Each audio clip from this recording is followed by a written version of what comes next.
giving us a great insight to the Crimson Tide. And I want to start with this, E.G. LT Overton not available for the last couple of games for the Tide. He's back, wasn't on the injury report. What can you tell us about his status and, how big of a factor he's going to be in this Rose Bowl?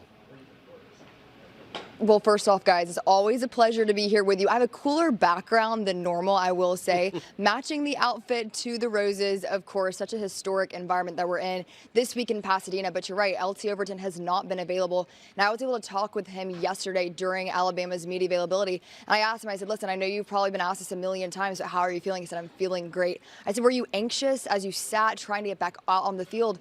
And he said, yeah, I was. He said it was a blessing to be back and answer prayer. He had a great support of family and friends around him, but he's going to be such a difference maker. And Coach DeBoer talked about that yesterday as well, saying that obviously they want him back out on the field because of that, but also just the presence that he brings. He is such a force for the defense, and they're going to need it this Thursday in Pasadena. I know it's been a very kind of secretive thing that he's been dealing with. I'm curious how much that, his availability will be limited at all. I mean, having missed some time away from practice in the games, is he 100% in terms of his conditioning? Is he limited by what kept him out? Or what do we expect in terms of like a pitch count for him? Yeah, that's a great question. And honestly, I'm just as curious as you are with that. And so we'll see what his kind of installment is as we get closer to the game. But he was at practice, and I was able to see him when they practiced in Tuscaloosa right before the team left. He was out there and he looked great. So physically, he looks like he stayed in pretty good condition. But you're right, there has been a little bit of secrecy around this. But from what I've gathered, guys, he is great and he is 100% good to go. Yeah, and again, even in practice, they were talking about he wasn't one of those like non-contact injury type jerseys. So we'll see if he's 100%. Ty Simpson has been, part of just this run for Alabama, and he was great against Oklahoma. But interesting, you got an opportunity to talk to a family member about it. Yes. What did you learn about Ty Simpson out there in Pasadena? Yeah, so I sat down with Ty's mom, Julie Simpson, yesterday, and it was a great interview, guys. And I think that we learn so much about these players when you obviously get to sit down with their mom, of course. And I asked her about the process that it took to get to sitting across from me in Pasadena. And she started getting emotional because she knows just how much not only Ty has gone through the season, but this team as a whole. She said there were 3 moments that stick out to her this season. It was the Georgia game, the Tennessee game, obviously because of the Tennessee connections, and then the Iron Bowl, seeing how this team rallied because they had no room for error. And so I learned more about who Ty is as a person, of course, but just the work ethic of him. And also this team as a whole. She was saying, I wish people knew more when they watch these kids really take the field, young men, that there is so much that goes into it. She said, I promise that no one wants to win more than that team out on the field. We also learned that Ty loves his Legos, and that is definitely something that he takes solace in during these big moments. It's Legos and country music. Okay. All right. Weird combo there, but E.G., what about, I think, we talk about the offense and defense, but special teams has been a point of criticism for this Alabama team, culminating with that Oklahoma loss at home the first time they played. Turnovers on special teams, missed field goal opportunities. I know you talked to Connor Talty. What's his confidence level heading into the game with this sort of magnitude and the confidence of his teammates in what he can do under pressure? That's the key, the confidence of his teammates. I asked him about that because, one, it was great to talk to him because we haven't really heard from him since, obviously, we all saw what transpired in the Oklahoma game, like you mentioned. And he said that this opportunity, really, he used as an opportunity, has brought him closer to his teammates. And I asked him if he's at the point of being able to look at this as a good thing based on what happened. And he said, yes, I learned more about myself. I learned more about my teammates. I got closer with my teammates. And the conversations that transpired afterwards were really uplifting because at the end of the day, if that team has his back, it doesn't matter what is being said on social media. He said he kind of had to insulate himself from what was being said because it was visceral. It was visceral reactions. And he said that now, I mentioned that they had to be perfect. He said that about himself. He said going forward, he wanted to use Eastern Illinois as a bounce back game. And that was the game that unfortunately he got booed in his own stadium. From then on, he has been perfect. And he said that's, the culmination of I know how good I can be. And it's having confidence in myself to continue that. E.G., I know you said you've been there for all of the media availability for Alabama. I don't know how much you've seen Indiana coming and going, but I'm curious about the size differential. We've talked about the lack of any 320-pound-plus players on the IU roster versus 13 for Alabama. We talk about, the SEC being a line of scrimmage league. Like, if you're just looking off the hoof, like, what's the difference in appearance between these two teams? There is a difference, you guys. It's hard not to see it, especially when you have a guy like Caden Proctor. And I often joke when I get to, stand next to them, do walk-in talks with them, that it's so jarring. Michael Carroll, freshman, offensive lineman, absolutely massive human. So there definitely is a little bit of a difference, but also the energy and what we're seeing from these two teams. Alabama is very, I would say, they're in the moment here. They're enjoying themselves, laser focused, of course. But Indiana has a little bit more of a business approach, I would say, in terms of what I'm seeing from how they're interacting. And it's a little more, I hesitate to say serious, but it seems as though, Alabama, this is something where they have done these media availabilities. They have expected to be in these situations. For Indiana, this is a little bit new for them. So I'm definitely seeing that in terms of what the energy is like between the two teams as well. From energy to weather, real quickly, last one for us. Meteorologist Emily Grace McWhorter, what's the outlook going to be like coming up on Thursday? You guys know I'll do anything for you. Meteorologist, why not? So here we go. The weather has been weird for California, and I hate that because we're here. It should be sunny and has not been very sunny. Yesterday started spitting rain a little bit. It's been a little bit cooler at night, but it's supposed to start coming in today. When I made my trip over here, the sky was a little bit dark, and tomorrow in Pasadena, it seems to be, though, 100% chance of rain, and I'm curious how that's going to affect things for Alabama. Obviously, we talk about the run game being a factor with this team, so it will be a rainy one. There's going to be no iconic sunset from what I've gathered, but maybe, fingers crossed, we'll still get it some way, somehow. Can't wait to see it. E.G., we appreciate the time. Thanks for waking up early and covering it for us, all right? Of course. Bye, you guys. See ya. Emily Grace McWhorter. I'm holding out hope that the weathermen are wrong. I hope it absolutely downpours you are on such you. a I hope hater. you have to wear a hat. Will you wear a hat? I don't know if I've ever actually seen you wear a hat. No, I'm not a hat guy. I look like, I got some issues when I'm wearing hats. I do have issues, but many issues. All right, but talking about that insight about both of these squads, and just again, Indiana, this is rarefied air for them. Haven't been an opportunity to do that against one of the biggest brands, and yet they do it as a favorite. So as we continue to roll on, we'll hear from both coaches coming up in their press conference over in Pasadena. But for the Hoosiers, it's been a Cinderella run of Vanderbilt football. And the fact that Vanderbilt football was looked at a certain way for a long time. They have a game-changing, I would say Clark Lee kind of changed that. And then you look at all the guys that came over from New Mexico State with Diego Pavia, including some coordinators and coaches, kind of changed the mindset of this team. Same thing, taking a bunch of players from James Madison, bringing them over to Indiana, going, forget about the future, kind of like the Men in Black thing where they're like, zzz, and you block it out of your mind, CD. It would be a fun storyline if I was sitting here going, they weren't playing an SEC squad. yeah, I mean, it's a fun storyline regardless. You'd be cheering for Indiana if they weren't playing an SEC squad, but they are, and they're favored to win this football game, and that largely has to do with Kurt Cignetti and what he's been able to do in terms of changing the mindset, changing the level of expectation, changing what's possible for this program, for the fans, for the players themselves. But I wonder, like, how much that even matters anymore with the transient nature of college football players, the rosters themselves. Like, how much does the tradition of the past even mean anything when you have a new coach come in and you have a new commitment to building the roster from a financial standpoint? I don't even know if the limitations that used to exist are even a factor anymore. I think I could argue that Indiana. So there it is. Both coaches talking about it. Can we talk about that real quick, the weather aspect of it? I mean, I've heard all sorts of theories, mostly by guys that have never played before. I had to shut Dari down on one yesterday in our production meeting about something he heard from a guy that said it's actually a little bit of an advantage for the offense because the defense playing on grass, it's wet, not going to be able to get off as fast. I'm like, forget all that. And B-Dub, he backed me up 100%.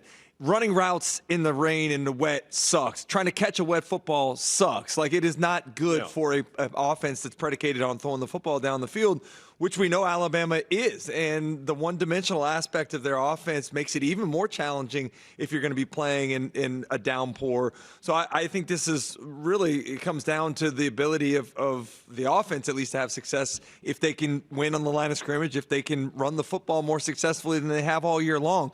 That does not bode well. One that time. does not bode well for the Crimson Tide if that's the case. How many 100-yard rushers have they had this year?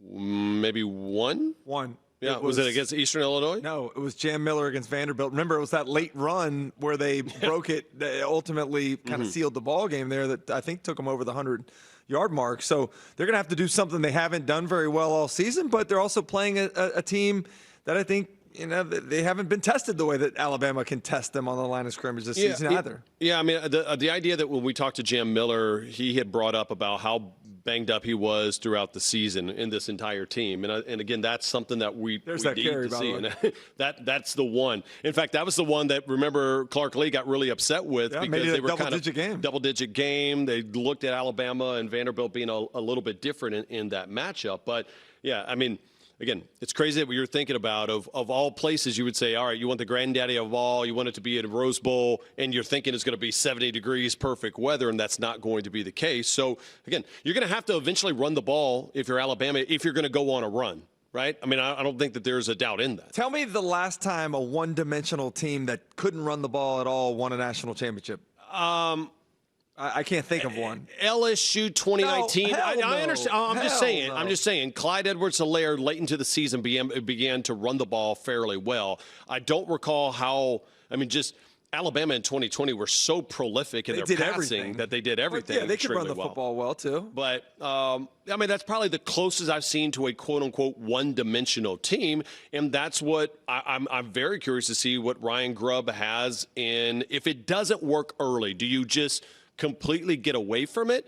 Because I don't feel like it was working great early against Oklahoma, and guess what? They're down 17-0, but then you went one-dimensional. You were passing the ball, but it worked. Also, you got a couple breaks in your problem is like, hey, yeah, I understand that you're gonna sometimes use short throws to kind of supplement or compensate for the lack of a run game. But the ball handling is not going to be good. If it is as predicted to be, in terms of rain and wind, it's not going to be easy to do that. So you have to find a way to be able to run the football the more traditional way. And when I say traditional, that doesn't necessarily mean line up in the I formation and run it downhill. Get Jeremy Bernard involved in some of the jet sweeps. Find a way to get Ryan Williams the ball in his hand. Like, he's a guy that is a difference maker when he's able to catch the ball. Yeah, 833-814-0732. We'll try to get some phone calls. I see Joe, Bobby, Lance, Swamp Dog. At Rose Bowl Stadium, a national historic landmark that has seen everything from the Four Horsemen to Vince Young's scramble to the corner touchdown. Keith Jackson, so good. But let's be honest. If you had told me 3 years ago we'd be sitting here on January 1st, 2026, watching the number one seeded Indiana Hoosiers, yes, Indiana, face the 9th-seeded Alabama Crimson Tide, I would have asked you to step away from the eggnog because this does feel a little bit like a glitch in the matrix a little bit. On one side, you have the Alabama Crimson Tide, a program that has spent the last 2 decades treating national championships as participation trophies. On the other side, you have Indiana, a program that until very recently was struggle bus. Winning the toss was successful in some of the games against matchups like this. And it's going to be settled here, 4 o'clock Eastern time on New Year's Day. Exactly 100 years since Alabama's first Rose Bowl appearance in 1926. That was a win over Washington that essentially told the rest of the country, quote, hey, we play football in the South here too. So now a century later, they return to Pasadena, not as the invincible juggernaut we've seen in the last 20 years, but as a touchdown underdog to the team from Bloomington, Indiana. So history has kind of a weird sense of humor, doesn't it? But the narrative here is amazing. Let's talk about these 2 locker rooms because the psychological contrast is fascinating. Indiana is currently riding the wave of the Curt Cignetti effect. And we all know that when he took the job, he famously told recruits that he wins. Google me, all this other stuff. People laughed at the time. They're not laughing now. The Hoosiers are 13-0. They are Big Ten champs. And they have a business trip mentality that loves physical, violent contact defensively and high-flying offense that is very difficult to stop. They're one of the most complete teams I've seen in college football, and sometimes their last time out, they beat Ohio State 13-10 in a defensive fist fight. This narrative is very simple. They're not here for the roses or the parade. They're here to kick your teeth in and be home by dinner. That's Indiana's whole approach. And for Alabama, the season has been the ultimate bounce back, if you will. Now, Kalen DeBoer, of course, inheriting the throne from Nick Saban.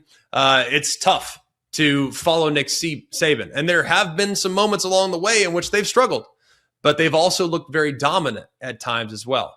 The cracks in the foundation, it's a weekly talking point. And I think they're a little short-sighted, if you want me to be honest, because I think this is a team that just went to Norman, Oklahoma, fell behind 17-0, and then proceeded to play like the best versions of Alabama during the Saban run in the final 40 minutes to win that game 34-24. They are a very dangerous football team. They're like a boss in a video game that you think's almost dead, and then his health bar turns purple and he starts flying around, right? I mean, that's what he is. So I'll say this is a calloused and resilient football team that becomes more dangerous the more you doubt them. Let's start with the quarterbacks. This game could very well come down to quarterback play, and there are some varying degrees of similarity here. We'll start with the Heisman Trophy winner, Fernando Mendoza. He transferred from Cal, plays the game with a surgical precision. He completes over 71% of his passes, 33 touchdowns against just 6 picks. He's not just a pocket passer. I think he's excellent off schedule. He's an improvisational artist, and if a play breaks down, he doesn't panic. There's very few that play the game as calmly as he plays it. He's never looked phased. He's always in a good spot, and he always seemingly gives his receivers a chance. Now, if he starts dancing around and all of a sudden you think you win, well, boom, hey, there's a tight end for a 15-yard gain that completely breaks the spirit of the opponent. He does it time and time again. On the other side is Ty Simpson, and he is what I like to call a, quote, clean pocket specialist. When he isn't pressured, he's elite. 70+% completion rate, a ridiculous 21-2 touchdown to interception ratio. Now, here's the catch. If you can get some pressure on him, if you breathe on him, if you can make him a little uncomfortable, that completion percentage drops off pretty significantly. He completes in the mid 47% range. So he's been battle tested this year, and he's had moments where he looks like a Heisman Trophy contender. He really has. And there's been a lot of moments like that, frankly, especially when you take into account some of the challenges that Alabama has had offensively in taking some of the pressure off of him. But the composure that he showed in the Oklahoma comeback shows that he's got the it factor, right? I mean, when the chips are down and he's just throwing caution to the wind, he's lethal. And he's really a lot of fun to watch. When he is in attack mode, he's an excellent, excellent football player. Let's start with Indiana's offense. Their offense is like a switch watch. It's all about timing and efficiency. They run what some have described as a triple option RPO. It's a complete nightmare for defensive coordinators. They have incredible 1-2 punch at wide receiver with Elijah Surratt, who will go up and win these contested catches. He's got 12 touchdowns. They got Omar Cooper, who's incredible after the catch, has tremendous speed that can get behind the defense. And Cooper did suffer a lower body injury in the Big Ten championship game against Ohio State, but all signs point to him being at or close to 100% for the Rose Bowl. Those two have combined for 23 touchdowns receiving this year. Don't forget, though, about Charlie Becker, who seemingly steps up every single time his number is called. And man, in a contested catch situation, he's got just 26 receptions this year. 8 of those 26 receptions were contested catches. So he'll go up, he'll win those one-on-ones, and he'll make plays on the ball. They also have 2 outstanding running backs in Roman Hemby and Kalen Black. They combined for over 1,700 yards. And they're not necessarily trying to out-athlete you on every play. They force your defense into a kind of a pick your poison type of approach. They force defensive triangles, and it makes it very difficult to cover everything. They're going to make you wrong throughout the course of the game. For Alabama, they have NFL parts. It starts with Jeremy Bernard. He is their most consistent target. He leads the team with over 800 yards. The emergence of Lottie Brooks against Oklahoma was remarkable. He had a career-high 79 yards and 2 touchdowns in the first-round matchup. Isaiah Horton is the big body X-receiver. He's got 8 touchdowns as well. And then Ryan Williams, who at one point was All-American, freshman sensation last year.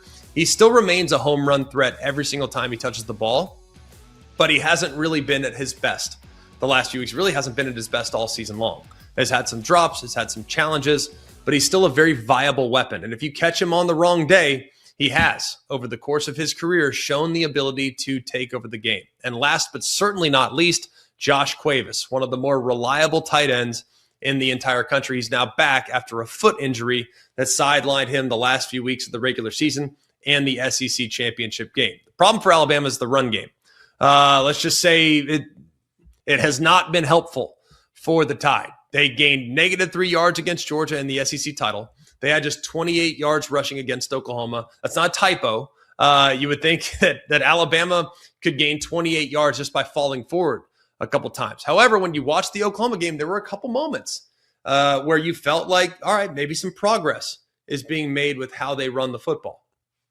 Will be interesting because I think you have to be a little bit willing to run the football, even though Indiana's defense is outstanding. Let's talk about that defense. Their defensive motto is, let the dogs eat now. This is a group that is second in the nation in scoring defense. They allow just over 10 points a game. When you watch the defense as a former quarterback, you usually watch and ask yourself, okay, where can you get them? That's the question. If I'm studying a team, an opponent, I always ask the question, like, where can I attack? Like, where are they vulnerable? Well, with Indiana, I genuinely don't think they have a weak link. They have 11 excellent football players that start for them. Now, they don't rotate as much as some other teams, and they've been insanely healthy. More on that here in just a minute. But everyone that has played in critical moments for them has been terrific this year. Their linebacker, Aiden Fisher, he's the heart and soul of the unit. He's fast. He's mean. He can backdoor blocks. He knows the offensive play better than the offensive players at times. He's outstanding. And he's a guy that can absolutely make his presence felt on every single snap in this football game. But Kyle Kamara is one of the best in the Big Ten when it comes to creating pressure. But I really think the superstars on this defense are the interior of the defensive line. I think it's the most disruptive interior D-line in the FBS. I think they're two safeties, one of the better tandems in the sport. D'Angelo Pons is the ultimate competitor. He's a playmaker there at corner. They don't react to you. They're going to line up, they're going to play man, and they're going to attack you with their defensive line and their movement and their athleticism. Now, Alabama, they counter with a secondary that is legitimately elite. They are 10th in the country against the pass. Xavier Brown is a shutdown corner that has a real knack for pick sixes. He's stepped up in big moments multiple times this year against Oklahoma, against Tennessee, and gotten hands on the football and taken it to the crib. Keon Sabb, very physically impressive there at safety. Bray Hubbard always has a nose for the football, so if you try to go deep on Alabama, you're playing a bit of a dangerous game. They are really good in the back end defensively. Deontay Lawson is the signal caller there at linebacker. He's a tackling machine. He is critical in this game to diagnose and react as quickly as humanly possible. Finally, I think the pass rush for Alabama is coming off their best 30 minutes of football. They recorded 5 sacks against Oklahoma. Their presence is not a luxury in this matchup. It is a necessity to try to feel and to collapse that pocket, to sniff out run or to sniff out pass, to convert run to pass with their pass rush. They're going to have to play at their very best in a game like this. Now, the injuries. We have to address maybe the freakiest injury of the season. Indiana will be without their star defensive end, Stephen Daly. How did he get hurt? You're probably asking. Well, did he get fall on? Was it a blindside block? Was it a lineman that rolled him up? No, he hurt his leg high-fiving fans in the Big Ten title celebration, which is so unfortunate. I just absolutely hate that. So his absence means that their pass rush will be just the tiniest bit thinned out, something worth watching early in this matchup. Alabama, on the other side, LT Overton, who is one of their best defensive line, he's been dealing with a medical issue, kept him out of the Oklahoma game, kept him out of the Georgia game. And while people around the program feel optimistic that maybe he could return at some point, as of this moment, it's still very much in the air. And Overton's big because he can play a bunch of different positions along the defensive line. The biggest gap in this game is the rushing yardage. Indiana is 10th in the country when it comes to running the football. Alabama is 120th. Let that sink in now. This is Alabama. This is a group that has long prided themselves on being able to run the ball, and they had running backs that looked like they were carved out of granite. Now they've struggled to gain positive yardage against quality Power 4 competition. And then you look at the third down conversion rate. Indiana is number 1 in the country. They convert nearly 56% of the time. Alabama is 44th. In a playoff game, third down might be the biggest determining factor. And if Indiana's ability to sustain drives creates a massive advantage, then it will be very challenging for both Alabama offensively and defensively to find a way and a path to victory. And you look at the kicking game. You look at Indiana's kicking game. They've missed 2 field goals this year. Their starting kickers missed just 1. That could be big when both defenses are pretty good and points might come at a premium from time to time. An effective kicking game could be huge. And Alabama's Connor Talty, he's missed 7 kicks. So in a game in which the margins might be thin, the kicker could very well find himself as the MVP. 8 questions in this game. Number 1, can Alabama protect Ty Simpson? Now, Indiana's pressure, if it can get home and force Ty Simpson into that 47% completion territory, this could get very dicey. But if Alabama's offensive line holds, then Ty can find some holes in that Indiana secondary. And you got to think that Indiana will approach it with the mentality of don't let Ty Simpson breathe. They need to approach this game like a hydraulic press. Every second the quarterback holds the ball, the ceiling needs to get an inch lower. The walls need to get an inch tighter to the point in which there's no room for the quarterback to operate. They can use Aiden Fisher. They can use D'Angelo Pons to create pressure packages to force some mistakes. Question 2, can Indiana establish the run?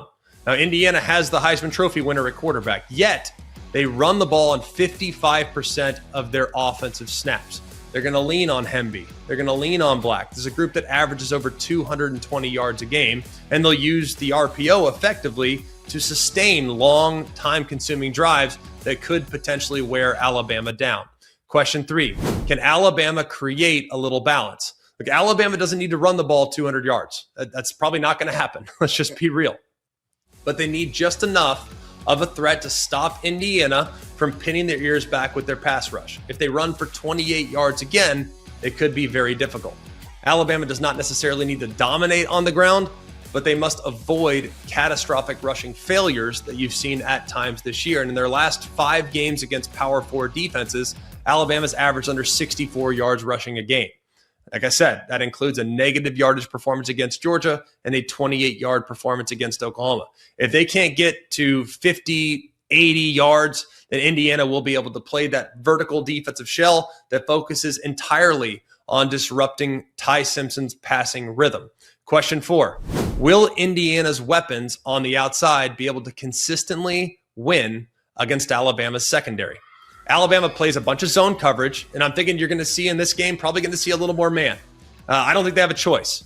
With all that Indiana tries to attack you with, they're probably going to have to lock guys up, meaning there's going to be some one-on-ones on the outside. And if Indiana can consistently win those, it could be tough sledding for the Tide. Question 5, can Alabama's use of the sugar huddle and late adjustments neutralize Indiana's defensive adjustments? Now, Alabama can kind of neutralize some of these changes from Bryant Haynes' defense by using some tempo, using some sugar huddles, moving some late snap audibles, and the strategy was pretty effective against Oklahoma. It's been pretty effective all year. They've utilized fake snaps to try to catch the defense off guard. It can at times maybe lead to a big play. And if Alabama can kind of disrupt the rhythm of this vertical attacking front from getting set or shifting late, they might be able to create a mismatch in the secondary for one of their explosive playmakers. Question 6, can Fernando Mendoza's mobility put stress on Alabama's pass rush? Now, Fernando Mendoza can use his legs to extend plays. He's great at that. And that could neutralize some of the speed that Alabama will try to attack him with. And Bama struggled at times this year with some mobile quarterbacks. And Mendoza is the master of the improvisational 3rd and 8, where he buys just a little time and finds a seam and an open player for a conversion to extend the drive. Question 7, which team will win the turnover battle? Indiana is best in the country when it comes to turnovers. They are plus 17 in the turnover margin. Now, Alabama's been pretty opportunistic all year. They're plus 8. They're going to need a couple short fields in this game to overcome some of their rushing struggles. And then question number 8, how much does psychology play a role in this game? Now, Indiana is in thin air. This is uncharted territory. They have officially left the orbit of average. They are in deep space where the stars look different. There's no radio contact with the team they used to be, right? This is a space, though, that has long been occupied by the Crimson Tide. This level of expectations and pressure, it's different, whether Indiana wants to acknowledge that or not. They've never been the team in the biggest games of the Curt Cignetti tenure. Whether it was Ohio State last year, Notre Dame last year, Oregon this year, Ohio State this year, they've been underdogs every single time. Now they're the favorites, and that's a completely different animal. And for Alabama, their goal is to be the rock in the shoe, the glitch in Indiana's system, the nightmare that Indiana can't wake up from. Alabama as the hunter is very dangerous, and Indiana as the hunted is very unfamiliar. So that could be a role in this game. Alabama's the brand. We know that. All right. The roses, the history, the NFL talent, the we've been here before type of swagger. Indiana's been a machine. They're better on third down. They're better in the red zone. They're better on special teams. They are the more complete football team. Now, the loss of Stephen Daly does hurt the pass rush a bit, but Curt Cignetti has been really good. And I think he's too good of a tactician to allow that to sink the ship. I think Indiana can control the clock. I think Mendoza can hit Elijah Surratt for a couple clutch scores. I think the Hoosiers defense could frustrate Ty Simpson just long enough to maybe force them to make a mistake. I think Alabama will keep